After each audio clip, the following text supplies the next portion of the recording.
People see you as a master alchemist.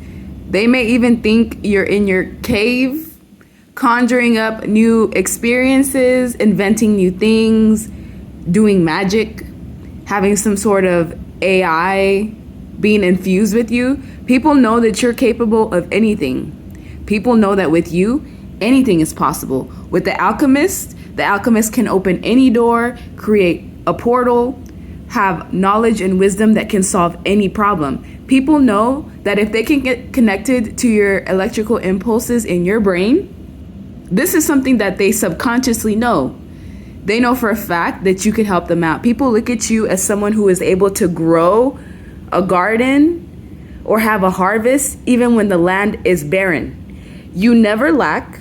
People see you as a hothead sometimes, but obviously you're passionate about everything in life. So why would you not be passionate about yourself, your experiences, your feelings, your emotions? A lot of people are desperate for your energy and time and effort.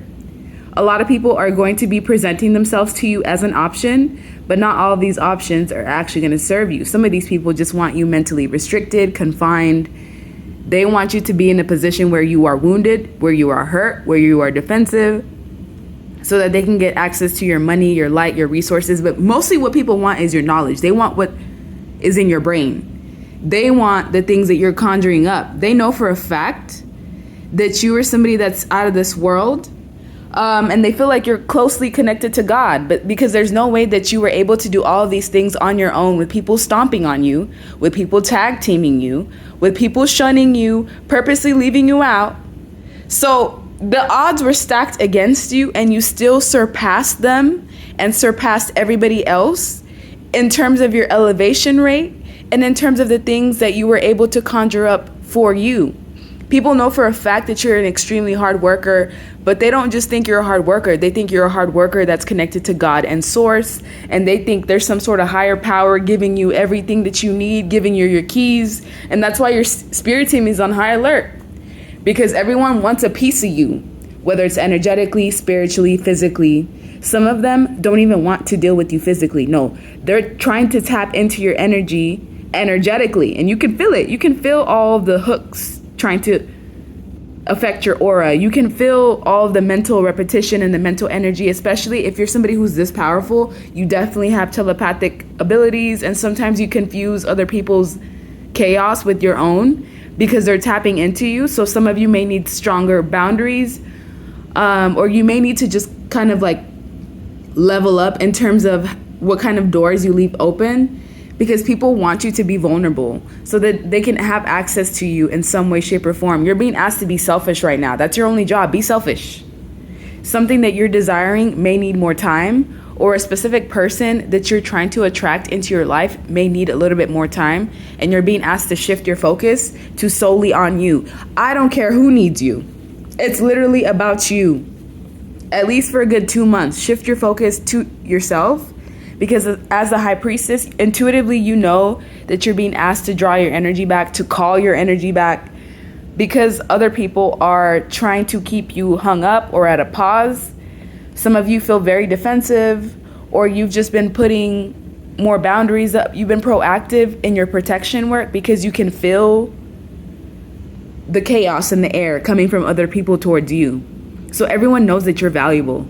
They know exactly why you're valuable. They think you're God's chosen. They think you're God's favorite. They think Source values you more than everybody else. And they think it's also an injustice to them. People don't like the fact that you're favored.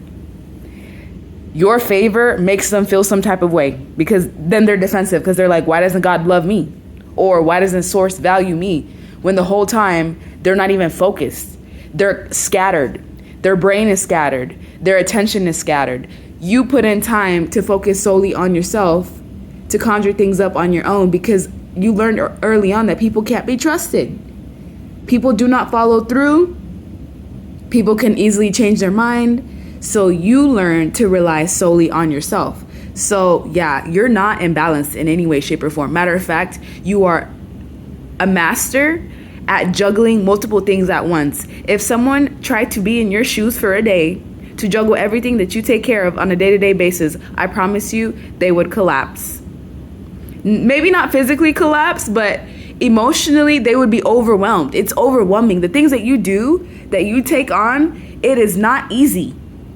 That's why you're God's favorite, because you do all the hard work. You do all the shadow work for humanity. You stand up for the right things. You're courageous, even when you have to stand tall on your own against everybody. There's been times where you've been tag teamed and you've had to stood up against everyone and be the last man standing. And guess what? Look where it got you. Exactly where you're supposed to be. That's why they're jealous, because they don't have the bandwidth and they're not courageous enough to stand for anything. So they fall for anything. Stand for nothing, fall for anything. That's literally how people are. And you knew that way ahead of time. So you chose yourself, your creative outlets. You chose spontaneity. You chose to take a risk, and that risk actually paid off. And I think that's really what pisses people off the most, is that your risks pay off. And so now they want a piece of you, when earlier they shunned you, when they did everything that they could to make you feel out of place, that you can't sit with us type of energy. Yeah. Bet you they won't treat you that way now. Now they're looking at the favor that you have, and it's making them feel some type of way, because they have all of the resources and they still can't do what you do.